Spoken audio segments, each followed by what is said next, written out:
ती लोकल आणि मी सिरीजमधली आजची जी गोष्ट आहे ती एका गोंडस सहप्रवासीबद्दल आहे. एक निरागस जीव आहे, त्याच्याबद्दल मी तुम्हाला आज सांगणार आहे. त्याची स्टोरी तुम्हाला खूप आवडेल, ऐका. टायटल आहे लोकलचा गोंडस सहप्रवासी. मुंबई धावपळीचं, गर्दीचं, गोंगाटाचं शहर. इथे प्रत्येकजण कुठेतरी पोहोचायला निघालेला. वेळेवर ऑफिस, कॉलेज, कामं आणि हे सगळं करताना मुंबईकरांचा खरा मित्र म्हणजे लोकल ट्रेन. मी देखील त्यातलीच एक. दररोज विरारहून चर्चगेटपर्यंतचा प्रवास करताना माझी एक वेगळीच दुनिया असते. चेहऱ्यांमधून कथा शोधणं, खिडकीबाहेरचं दृश्य न्याहाळणं आणि अधूनमधून मनातल्या शांततेला पकडण्याचा प्रयत्न. पण या रोजच्या प्रवासात एक गोष्ट कायमच माझं लक्ष वेधून घेत होती. ती म्हणजे एक कुत्रा जो दर 2-3 तासांनी लोकलच्या डब्यात चढायचा. सुरुवातीला वाटलं चुकून चढला असेल, पण तो नेहमीच एका विशिष्ट वेळेला ठराविक डब्यात चढायचा. कोणीतरी त्याला हाकलायचं, पण केला तरी तो शांतपणे बाजूला बसायचा, एखाद्या अनुभवी प्रवाशासारखा. त्याचा रंग फिकट, तपकिरी, डोळ्यात एक शांत झळाळी आणि चेहऱ्यावर विलक्षण निरागसता. काही बायकांनी त्याला भोलू नावही दिलं होतं.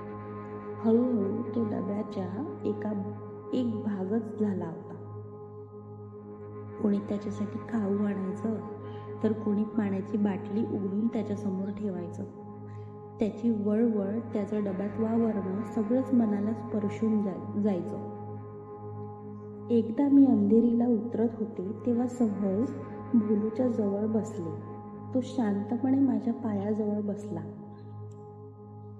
पाहिले मला. थोडी भीती वाटली की हा चावला तर, पण नाही.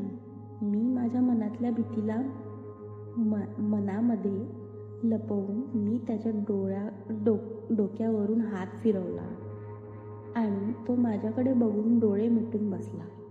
जणू कुणी फार काळानंतर ओळखीचा हात पाठीवर ठेवावा तसं. त्या एका क्षणात माझ्या मनात प्रश्न उभा राहिला, हा इथे एकटाच फिरतो आहे, त्याचं कुणी आहे का नाही? दुसऱ्या दिवशी मी त्याच वेळेची लोकल पकडली.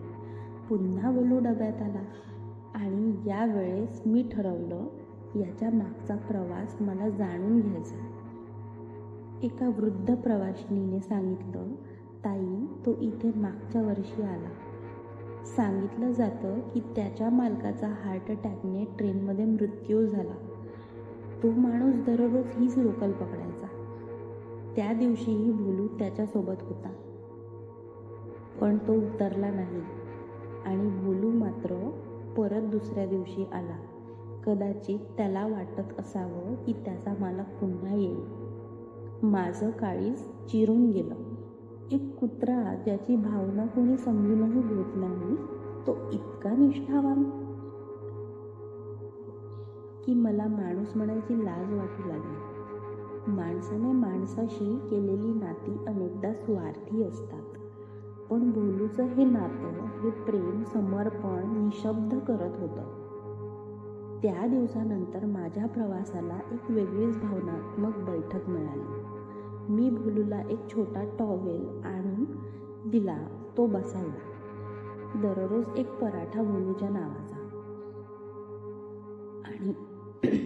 आणि जेव्हा तो बघायचा, त्याच्या डोळ्यातली ती चमक, जणू एकदा हरवलेला आपलेपणा परत मिळाल्यासारखं. कधीतरी मला असं वाटायचं, आपण जरा थांबलं पाहिजे अशा भोलूंसाठी. त्याने दिलेली शिकवण तो न बोलता सांगतो. नात्यांची किंमत, आठवणींचं ओझं आणि न बोलता जगण्याची ताकद. एक दिवस भोलू आला नाही. दुसरा दिवस, तिसरा दिवस. माझ्या छातीत एक हुरहुर भरली. बऱ्याच बायकांनी एकमेकींकडे पाहिलं. तो आला का? कुणाला माहीत आहे का? आठवडाभर त्याचा काही पत्ता लागला नाही. आणि अचानक एक सकाळी मी बांद्र्याला ट्रेन थांबली असता प्लॅटफॉर्मवर तो दिसला, थकलेला, लंगडत चालणारा. मी धावत खाली उतरले. तो मला पाहून क्षणभर थबकला आणि मग त्याच्या शेपटीने आपली ओळख पटवली. त्या दिवशी मी त्याला जवळच्या क्लिनिकमध्ये नेलं. डॉक्टर म्हणाले वृद्ध झालाय, पण फार काळजी घेतली तर अजून काही वर्ष सुखात जगेल. त्या दिवसापासून भोलू माझ्यासोबत राहतो. घरात एक छोटा गादीचा तुकडा, त्याच्या नावाने बरणीत खाऊ आणि खिडकीतून ट्रेनमध्ये पाहणारा त्याचा शांत चेहरा. आता जेव्हा मी लोकलमध्ये चढते तो दिसत नाही, पण त्याच्या आठवणी मात्र कायम सोबत येतात.